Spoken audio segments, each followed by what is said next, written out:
పెద్ద చదువులు పేదవారి హక్కంటూ వైఎస్సార్ కాంగ్రెస్ పార్టీ చేపట్టిన ఫీజు దీక్ష రాష్ట సర్కారుకు దడ పుట్టిస్తోంది. దీక్షకు వచ్చిన మద్దతు చూసి రాష్ట ప్రభుత్వానికి చెమటలు పట్టాయి. పేద విద్యార్థుల సత్తాను చాటింది ఈ ఫీజు దీక్ష.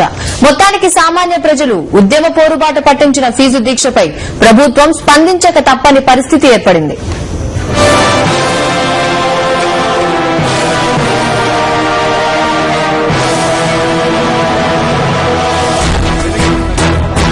గతంలో ఇచ్చిన ఫీజు రియంబర్స్మెంట్ ఇప్పుడెందుకు సాధ్యం కాదంటున్న సామాన్య ప్రజల సూటి ప్రశ్నలకు రాష్ట్ర ప్రభుత్వం జవాబు చెప్పాల్సిన పరిస్థితులు కల్పించింది వైఎస్ విజయమ్మ ఫీజు దీక్ష.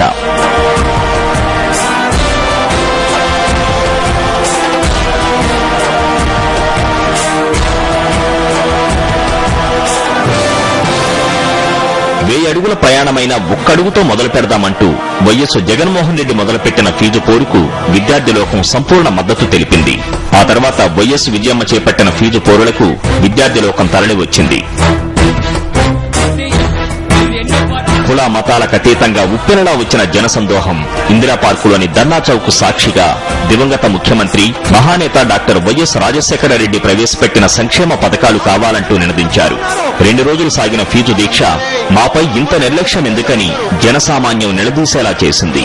ఫీజు దీక్ష వేదికగా ముద్దు నిద్ర నటిస్తున్న సర్కారును శూలాలతో నిద్రలేపే ప్రయత్నాన్ని యావత్ రాష్ట్ర ప్రజానీకం చేసింది.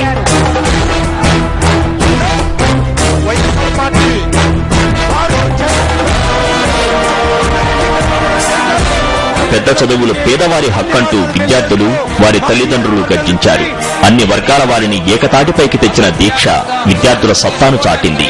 ప్రాంతాలకు అతీతంగా అందరినీ కలుపుకుపోయిన ఈ ఫీజు దీక్ష విజయవంతమైంది. ప్రభుత్వానికి గట్టిగా హెచ్చరికలు చేసింది.